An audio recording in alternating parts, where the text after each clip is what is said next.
Hello everyone, it's Veronica here from Orcascan, and today I'm going to show you how to use one of our pre-made barcode label templates to make it your own. First, what you need to do is find the labels you would like to use, click the three dots, and click Duplicate. This is going to open the Barcode Label Designer and create a duplicate of this label under My Labels section.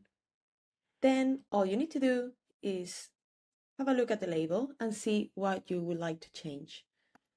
You might want to change the logo, in which case you come over here and upload your own one. If you want to change the data sources, you can come over here and do it.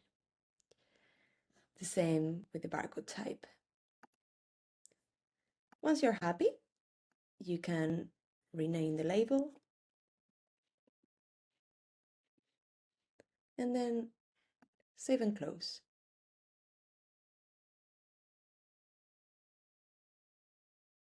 Then your new label is going to be, as that said, under My Labels, ready to use. Thank you for watching.